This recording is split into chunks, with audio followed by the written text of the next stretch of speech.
Hey there, Scott Waters fan club, legendary Scott Waters fan club.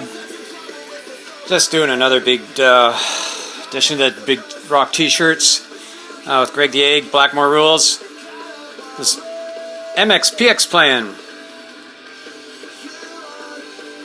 Can't have it too loud because of the copyright junk, but let's have try a little louder. Okay, here we go. Kind of go with this one. It's always one of the best album covers in rock history, the first Boston album. And this shirt is an eBay pickup, but an 87 US Tour shirt. Pretty darn nice. I love this shirt. Again, going to the Fat Farm lately to try and get these things to fit again, but stupid double stuff Oreos, but anyway, that's a pretty nice shirt. Go from there.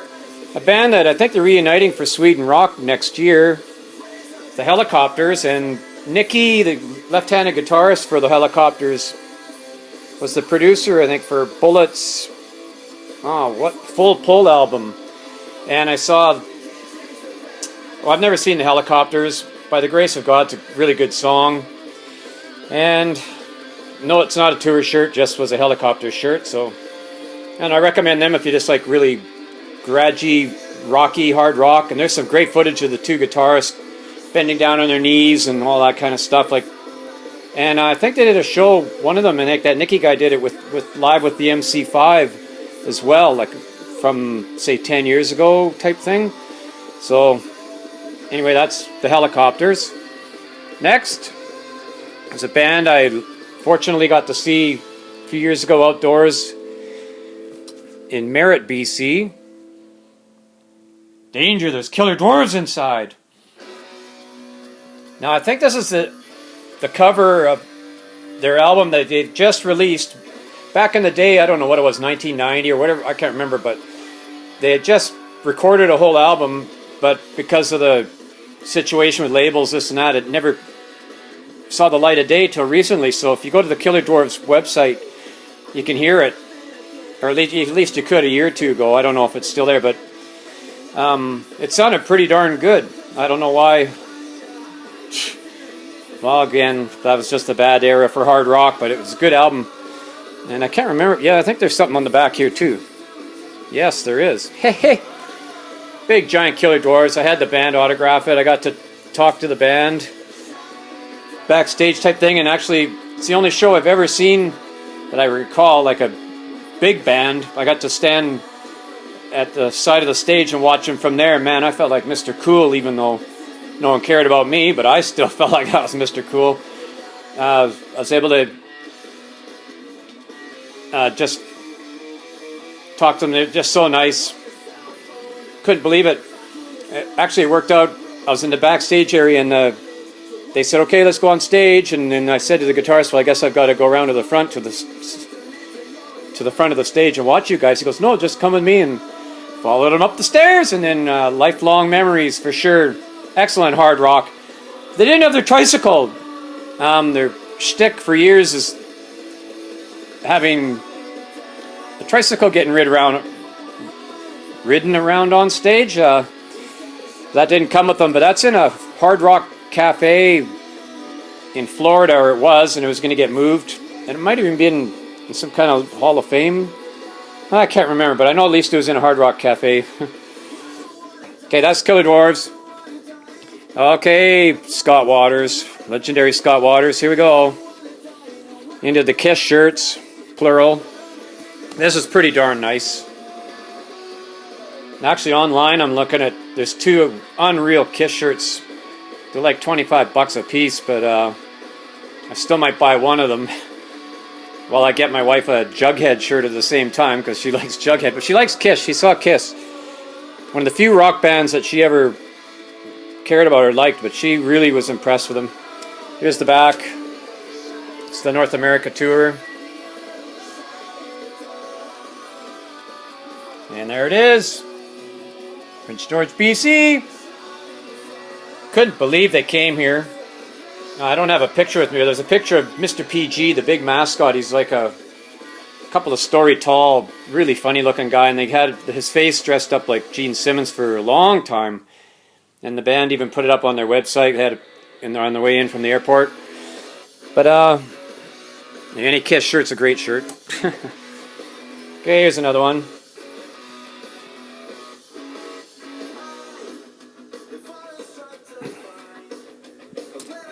And this is not a tour I saw, but I can't remember even where I got the shirt.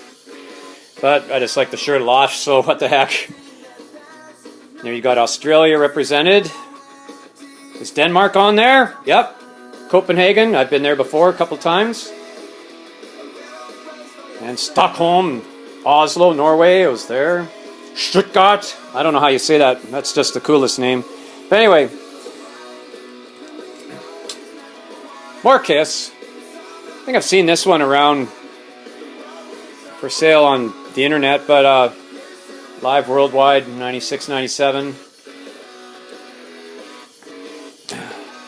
And that expression, which is true, the best concert I ever saw in my whole life, and I've seen tons, since Deep Purple in 75 or whatever it is till now, and Kiss was the best show I ever saw, the one I loved the most.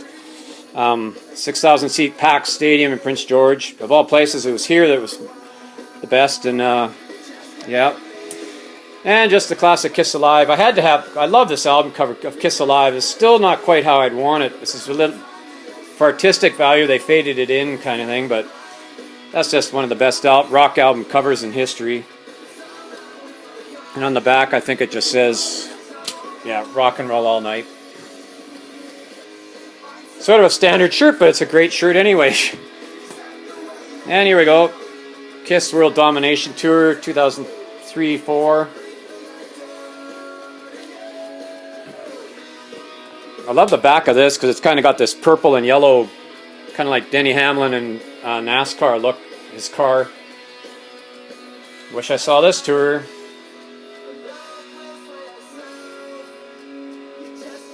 Man, hard-working band. Okay, here's kind of a goofball one I found for like $5 at Sweden Rock. It's like, I don't know if they designed it this way or it was a faulty, they did it backwards. They put the writing on the inside of the shirt instead of the outside, because it's got the threads or whatever kind of showing on the outside. It's like it's backwards, but I don't care because of what's on the other side. There we go. So I have no problem walking around with this shirt. I don't care. And another Kiss one. No, I don't even remember where I got this. This might have been an eBay purchase. It's kind of got some sparkles in there. I don't know. It's not probably showing up, but this part has sparkles in it. Tommy Thayer. The guitar strap I have on one of my guitars is my wife bought it for me at the Kiss concert. It's just got the 4 guys in Kiss on there, and it's got Tommy Thayer autographed it. Like, I think it was $40 or something, but man, I'm pretty happy wearing that. Oh, nothing on the back, so throw that away. Okay, another Kiss, pretty darn nice shirt. They know about marketing, just like NASCAR. They know how to market. I mean, pretty darn nice shirt. And then the back's excellent too. This one I saw them at Sweden Rock. I think it was a year after I saw them in Vancouver, or I mean in Prince George. Yeah, Salzburg, Sweden. Outdoors this time. The first time I was indoors, and I thought, wow, what's it going to be like to see Kiss outdoors? And yep, even bigger explosions, which is fine with me. Paul Stanley's voice was perfect in Prince George, but it had a night off. I felt bad for him because, you know, once you lose your voice, you lose your voice, and he had a rough night on it with his voice, but what can you do? It just shows he tries hard. What an excellent shirt, though. It's like unreal. Then another Kiss shirt. Sorry, Scott, but 2004 Rock the Nation tour. And again, I don't know. I bought this a long time ago. I think it was, again, probably off of eBay, but that's just where I love concert shirts. There's a great picture of the old smashing the guitar. Never tire of that. Some people get all uptight about that. Oh, smashing a perfectly good guitar, as if there's something wrong with it. I think it's the best part of the show. Ask Richie Blackmore. Live at the California Jam is the best guitar explosion, destruction, speakers getting thrown off the stage thing that I've ever seen. It's my favorite, probably my favorite footage of all time out of any concert. In front of 250,000 people, and Blackmore's dragging huge monitors and dumping them off the giant stage, and it's fantastic. And we'll get to the last one here. Oh no, the back, sorry. The old concert dates.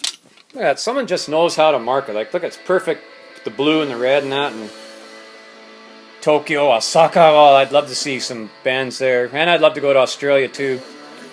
I like Canada too, but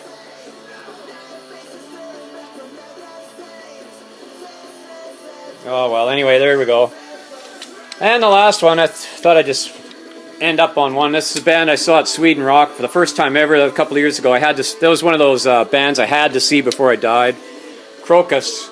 There's the cover of one of their latest albums. Don't know if they have one after this. They probably do, but Crocus were excellent live. I had high expectations, and they did not disappoint.